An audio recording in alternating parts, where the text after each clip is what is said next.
Hello, everybody. It's Maikito. I hope everybody's having a good day. Just had a good day so far. The robe is back.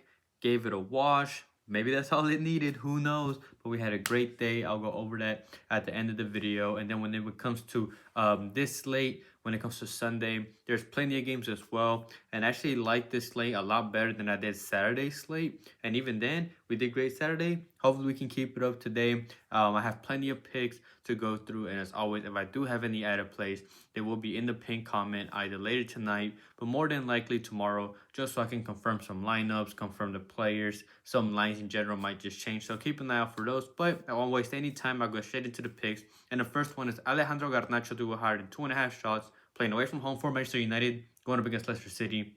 He's been finally getting consistent playing time in 2025, and he, in my opinion, is the only real shooter on that team. Højlund, not a shooter. Zerki, not a shooter. Mashraoui and Dalot are the two wingbacks. They're not a shooter. And then Bruno Fernandes is the only one you can maybe consider a shooter. But one, he's inconsistent, and two, he's much more of a passer. So he's a really the only good shooter that actually likes to shoot the ball. And I like this because he has a great matchup here going up against Leicester City, who allow the third most shots to opponents. And he's actually played them a couple of times this season. But even right before that, he played against Sociedad in the Europa League and went over with 3 against a much tougher defense. Again, now playing a much better matchup in general. And like I said, he's actually played them 3 times this season. Twice in the cup and once in the league. He played them in the cup, only played the second half. He came off the bench and still went over with 4. He played 33 minutes coming off the bench towards the end of the game, had 2, and then he actually started in the very first game that he played them this season in the cup. Didn't even play the full game, played 73 minutes and had 4. So he's done consistently great against them because they allow a lot of shots, and this is a good line to take. And if you look at the picture that I have on the screen, this is a 6-game stretch in which he was consistently starting before he started getting benched in the beginning of the season from September to November, and he was consistently going over this line. And again, now that he's getting consistent minutes, I expect him to go over against a good matchup. He's versatile. He can shoot with either foot. He's a long shot taker as well. He's a good dribbler, so he can take shots from left foot, right foot, inside the box, outside the box, him on his own, his teammates passing on the ball. And Leicester can't defend the wings. And not only is he the only real shooter that they have, he's the only real winger that they have. So I just think it's just a perfect matchup for him. So I like this line. I like Alejandro Garnacho to go higher than 2.5 shots. The next prop that I found that I like is one that I used to take all the time, and he's back at good value, and that's Arthur Theate to go higher than 0.5 shots, playing away from home for Eintracht Frankfurt, going up against Bochum. First of all, you get this at plus money, which is always a plus for us, and he's back from injury, and he played the last game against Ajax in the Europa League and went over this mark with 2. He's a center back that moves up whenever they attack, so not only can he get shots during normal play, he can also get shots during set pieces, which is what we like to see. He takes long shots. And if you look at the shots that he's taken 14 from outside the box and 14 from inside the box. And then if you look at the shots in general that he's taken, 13 of them have come from regular play and 15 of them have come from set pieces. So again, he can either shoot from outside the box or set pieces, either one. He's averaging 1.24 shots per 90. We just need him to take 1. And Bochum allowed the 5th most shots to opponents, so that's just a good matchup there in general. They don't play possession, they foul a lot, and they can't defend set pieces. So first of all, when I mentioned they don't play possession, that's good for them because that means they hold the ball more, Frankfurt, which means more opportunities for them to shoot.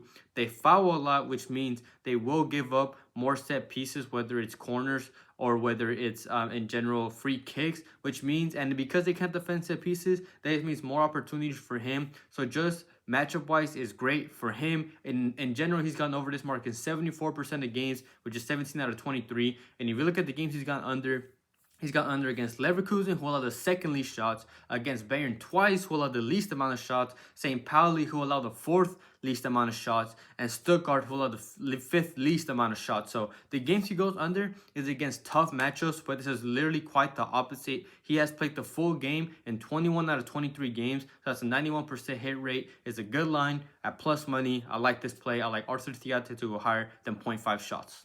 And then the last player prop that I found that I like is Scott McTominay to go higher than 1.5 shots, playing away from home for Napoli, going up against Venezia. The last play was a plus money. This one's a little safer one just in case you want to take that one as well. First of all, he's averaging 2.26 shots per 90 in the league, and he has a great matchup going up against Venezia, who allowed the 4th most shots to opponent, and he played them at home in the first game, went way over with 4. He averages 2. We just need him to take 2, and he was able to take 4 in that first game. So he's a tank. He's always running. He's always active. He's always back and forth during the game, and that's good for us because Venezia don't keep possession, so that's more opportunity for Napoli and for McTominay to take those shots. He's a long shot taker as well, 34 from inside, 15 from outside, and he can shoot with his left, his right, and in the air. He's taking 36 with his right, 11 headers, and 7 with his left. And the reason why he takes those headers is because he is 6'4", he is massive, and wins 85% of the aerial duels that he has, which is great because Venezia are not good in the air, and they tend to foul a lot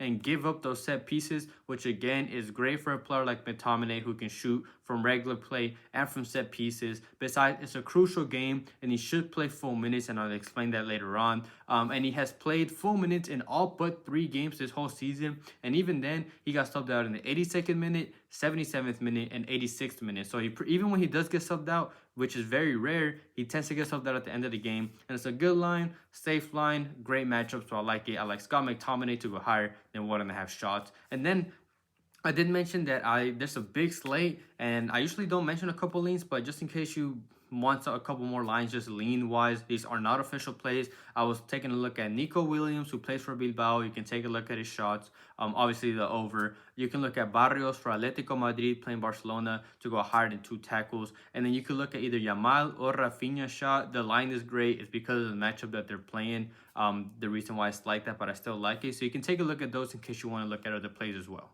Before I get into the money lines, as always, I would really appreciate it if everybody liked the video and commented as well. It helps boost the video out to more people, and it's a great way to support the channel. And when it comes to commenting, it could be just showing your support, asking this question. I'll try to answer it as soon as I can to the best of my abilities. It just helps boost the video out anyways. And if you're not subscribed, please subscribe.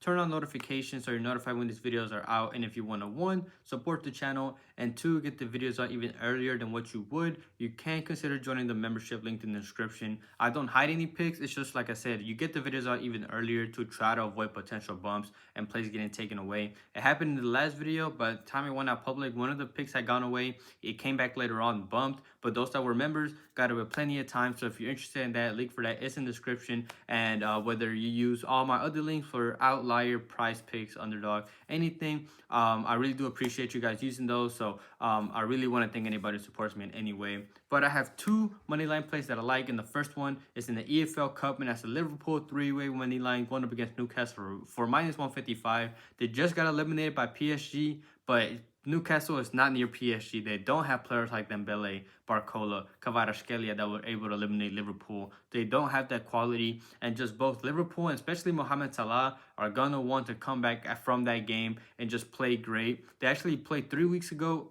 in Liverpool, and they won that game 2-0. And just over the last 3 seasons, they've played 6 times, and Liverpool have won 5 and drawn 1. So they haven't lost against them in the last 3 seasons. They really haven't lost against them in a while, but just recently they haven't lost to them. They always seem to have the upper hand. And even the one draw that they had was at Newcastle. But this game is in Wembley, so it should be neutral. It's an away game for both teams. And if you look at the away games in the league for these teams, Liverpool have 10 wins and 5 draws, yet to lose away from home. And Newcastle have 7 wins, 3 draws, and 5 losses. So they're much more inconsistent. And their last game was actually away to West Ham, and they barely scraped a 1-0 win against West Ham. So if they struggle to score against West Ham, they're going to struggle to score against Liverpool. They're likely going to be the Premier League winners, so there's a chance for them to get another trophy, and I trust them against a team that they always seem to have the upper hand. They just have a better quality team. So I like the Liverpool 3 money line for -155 going up against Newcastle. And then the second play that I found that I like is the higher than 1.5 Napoli goals going up against Venezia for -140. You could take the money line to be safer, but it is much more juiced around like 220s or something like that. But I do like this play as well. Venezia have had decent defensive performances, have been playing relatively good on defense lately. They tied Como 1-1, but Como's not a clinical team. They tied to Atalanta 0-0. But Atalanta had plenty of shots, 18, but were unlucky to get them on target, which was 3-3. And it did tie against Lazio, but 1. I just trust Napoli. They've had a tough stretch of games. If you look at just the last games that they've had, even for a big stretch, they've had a lot of tough matchups. Fiorentina, Inter Milan, Como, Lazio, Roma, Juventus, Atalanta, all the big teams, they've been playing back to back to back to back, and now they finally have a decent matchup, if anything, a great matchup, and it's a crucial game. I mentioned that in the McTominay pick, and the reason why I mentioned that is because top three in the league right now is first place Inter Milan with 61 points. Then it's Napoli second with 60 points. They're only 1 point behind. And third place is Atalanta at 58 points. And the reason why I mentioned Atalanta is because Napoli play first in the morning, and then later on in the day, it's going to be Inter Milan and Atalanta playing each other. So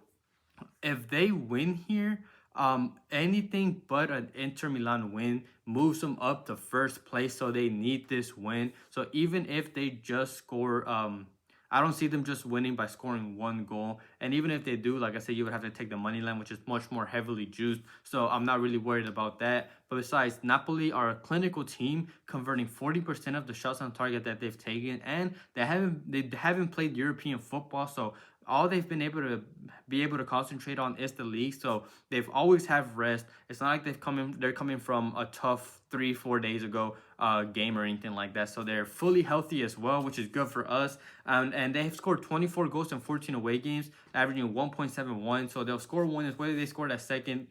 And I trust that they will. You can call it a good call if you want to, but I like this matchup. I trust the quality. They will outwork them. And Venetia's a relegation team, so they need to score 2 on them, and they need this win in general just to be able to move up. So I like this play. I like higher than 1.5. Napoli goes for -140 going up against Venezia. And just like the player props, I do have a couple leans that I was looking at. Both of these are in the English Premier League. You could take a look at Tottenham at plus 0.5 for -130 going up against Fulham, which means that they won't lose. And you could also take a look at both teams to score in the Arsenal and Chelsea game for -140. Again, not official play, shows a couple leans if you want to take a look at those yourself.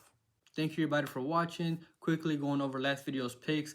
I'm wearing the row for a reason. We swept the YouTube plays. We went 4-0 on those. Kimmich did not get a goal or assist. Bayern in general only scored 1 goal, so that was great for us. Rayo to take a shot. He took 2, also good for us. We had Forest to win. They won pretty convincingly, if I'm not mistaken. I think Ipswich got a goal or 2 towards the end, but it was too late. Forest outscored them by a lot. And then we had Milan to win, which was sweaty. They were down at halftime. They came through for us, and they won. So we swept the video 4-0. And then I did have one that I played, and that was the one that missed, and that was sales for Nottingham Forest to get at least 3 saves, which he had the opportunities to, but Ipswich were able to convert 1 or 2 of them, which were lucky. He should have hit that one. We should have swept the full day, but we didn't. But we still swept the YouTube one, so we had a great day, and hopefully we can carry on that momentum going into Sunday slate before we go into international break. So hopefully we do good on those. And like I mentioned, if I do have any added plays, they will be in the pinned comment, and then I do have the Discord link if you want to join that, completely free,